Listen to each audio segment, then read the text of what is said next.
ҳафтаи гузашта вохӯрии раиси шаҳри турсунзода муҳтарам Тиҷовуддин Саломзода, прокурори шаҳр Шарифзода Мирзошариф Раҳмон ва сардори шӯъбаи корҳои дохилӣ Искандарзода Муҳаммадшоҳ бо сарварони бозорҳои шаҳри Турсунзода баргузор гардида буд ва масъулини бозорҳо оиди бартараф кардани камбудиҳои ҷойдошта вазифадор гардида буданд. аз байн қариб як ҳафта паси сар шуд, вале оддитарин қоидаҳои санитарию гигиенӣ ва муаммоҳои бозори марказӣ бартараф нагардиданд. барои ҳамин он чизе ки аз маърӯза бармеояд, қариб ки дар ҳамаи бозорҳо ҳамин қонуншиканӣ баръало ба чашм мерасад. ва дар ҳамин раванд ман таклиф мекардам ки дар ҳар як бозор рӯзи санитарӣ эълон карда шавад, ҳар ҳафта як маротиба. барои чӣ? барои ба низом даровардани бозор ва таъмин кардани қоидаҳои санитарии эпидемиологӣ, дар ҳамин асос таъмин кардани саломатии аҳолӣ. агар дар бозор як нафар ба як касали ҳамин сироятканда гирифтор бошад, аз рӯи ҳолатҳое ки дида истодем, мумкин аст ки боиси пайдо шудани якчанд касалиҳои дигар гардад. дуюмин, дар ҳамин муддате ки шумо пешниҳод кардед, ман аз ҳамаи роҳбарони бозор талаб мекунам ки масъалаи азмоинии тиббӣ гузаронидан ҳатман аз ҳамин аз парвоз сар карда шавад, чунки як бемор якчанд касро бемор мекунад. ана инҷо растаҳои гӯштфурӯшӣ, фурӯшандаҳо либоси махсус надоранд, болои гӯштҳоро магазҳо зер карданд ва ниҳоят муаммои асосӣ дар мавсими гармо ки ҳарорат баланд аст, дар аксар дӯконҳо яхдонҳо кор намекунанду дӯконҳоро бӯи ғализ зер карданд. фурӯшандаҳо бошанд парвое надоранд.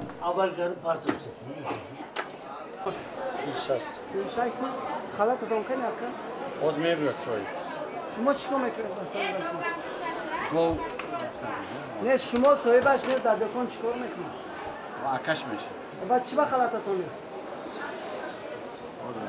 Не, барои чӣ бехалат мефурӯшед? Барои чӣ? Сабабаш чӣ бошад? Ё халат ҳаст. Чӣ ба напӯшидед?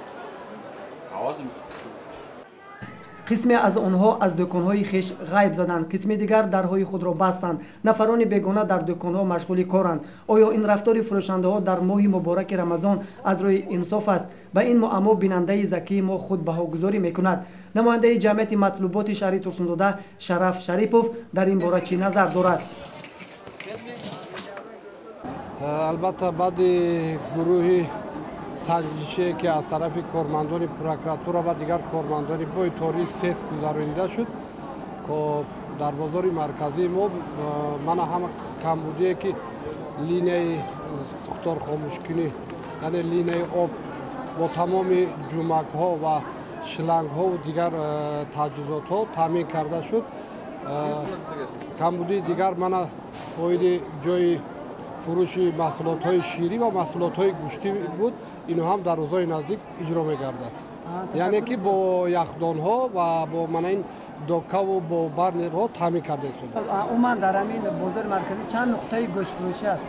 хоб 43 нуқтаи гӯштфурӯшӣ мавҷуд аст.